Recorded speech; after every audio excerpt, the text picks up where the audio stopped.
Hello, bonjour à tous. Nous voici donc le 16e jour. De quoi nous parlons? Nous parlons donc du jeûne et la santé spirituelle.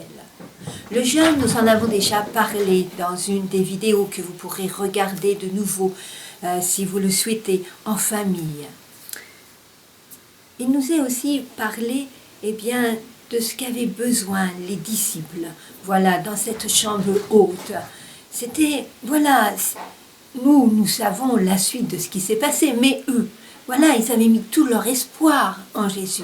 Et voilà qu'il s'est laissé mourir dans une mort qui était la plus terrible, la plus triste, la plus, voilà, la plus honteuse.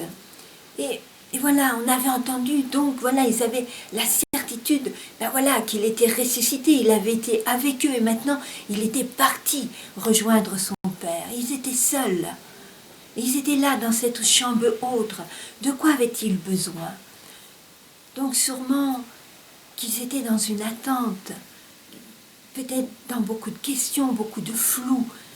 Et ils devaient donc agir au milieu d'un peuple qui était incrédule, au milieu d'un peuple, voilà, avec des prêtres, avec une autorité romaine, mais aussi, voilà, avec les prêtres qui n'étaient pas des amis de Jésus, sauf certains.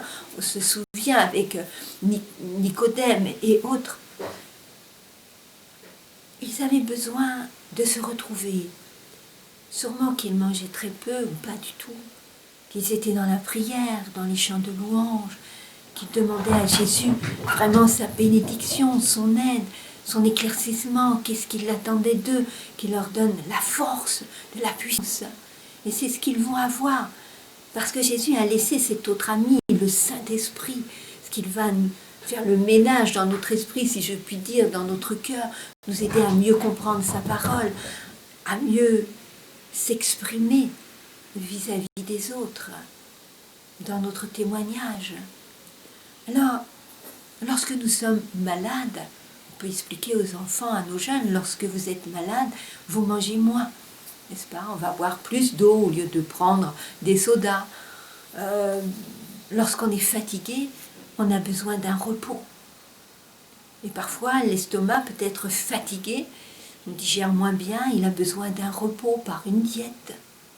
Parfois, spirituellement, on se sent vide, on se sent,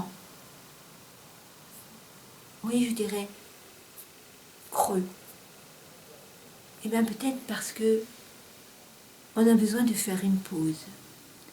Besoin peut-être de manger, vous savez, le jeûne, ça peut être juste quelques fruits, ça peut être un repas léger, ça peut être rien du tout. Mais, de temps en temps, lorsque nous le faisons, eh bien nous reposons notre corps, nous reposons aussi notre esprit. Non seulement notre esprit intellect, mais aussi plus de place. Peut-être parce que nos idées vont devenir plus claires à ce que le Seigneur désire nous apprendre, nous enrichir à travers sa parole. Peut-être c'est une expérience à vivre en famille, peut-être une fois par mois, dire, voilà, on va choisir un jour où on ne mangera que des fruits. Et puis ce jour-là, on ne mangera que des fruits, mais on va le vivre ensemble. On va chanter, on va lire la parole de Dieu, on va prier. Peut-être commencer pour une après-midi. Faites une expérience, prenez votre agenda et une réunion. Peut-être que vos jeunes sont en train d'étudier au long. Eh bien pourquoi pas, même si c'est par Zoom ou autre, vivre ce moment. Voilà, on va manger que des fruits, boire de l'eau, pour reposer tout notre corps et notre esprit. Et on va chanter ensemble. On va lire des textes qu'on aime. On va demander à Dieu de nous interpeller par ces textes que nous aimons. Alors, ensuite, dites à la fin de la journée, comment vous vous sentez? Qu'est-ce que vous avez appris? Qu'est-ce qui vous a enrichi?